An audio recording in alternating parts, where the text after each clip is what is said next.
Eh ben, bonjour à tous. Donc, ici une petite présentation en vitesse d'une antenne que tout le monde connaît un petit peu peut-être, la fameuse Slim Jim, qui est fort connue pour la VHF, donc pour le 2 mètres. Mais ici, voici la présentation en vidéo d'un exemplaire pour le 10 mètres.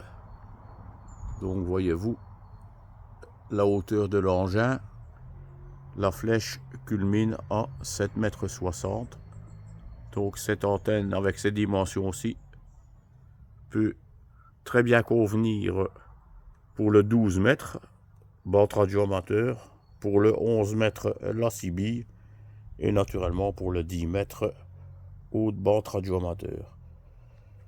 Donc nous avons ici un coax enroulé comme choc HF.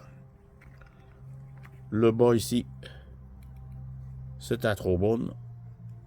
L'attaque du coax se fait à environ 15 à 20 cm du bas de l'antenne. Et la particularité, nous avons là-bas un manchon isolateur. Donc cette antenne est tronçonnée, si on peut dire, par morceaux de quart d'onde. Et le morceau complet ici fait 3 quarts d'onde. Voilà. Donc, naturellement, les détails de la Slim Jim, les dimensions exactes, les formules, ben, il n'y a aucun souci, vous savez trouver ça sur internet. Hein. Voilà. Une antenne qui fonctionne très bien, naturellement en DX. L'angle de départ est fort bas. Donc c'est une antenne idéale pour faire du DX.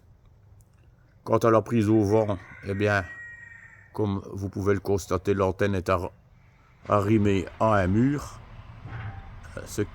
Et cet arrimage me semble correct. L'antenne est installée depuis une douzaine d'années et n'a seulement été démontée qu'une seule fois pour nettoyer les contacts entre les tubes en alu et remplacer la visserie, vu que les vis et les écrous commencent à rouiller. Donc elle a été déjà démontée une seule fois en 13 ans d'existence. Voilà. Donc ne pas oublier non plus que cette antenne dans le commerce, je n'ai pas dit qu'elle coûte une blinde, mais vous n'avez pas ça pour 200 €. Hein. Donc pour ceux qui aiment faire des économies et surtout aiment bricoler, ben, ça vaut peut-être la peine de récupérer des tubes d'alu et d'en faire une soi-même. Voilà, sur ce, bonne journée, et pour ceux qui sont tentés, bonne réalisation.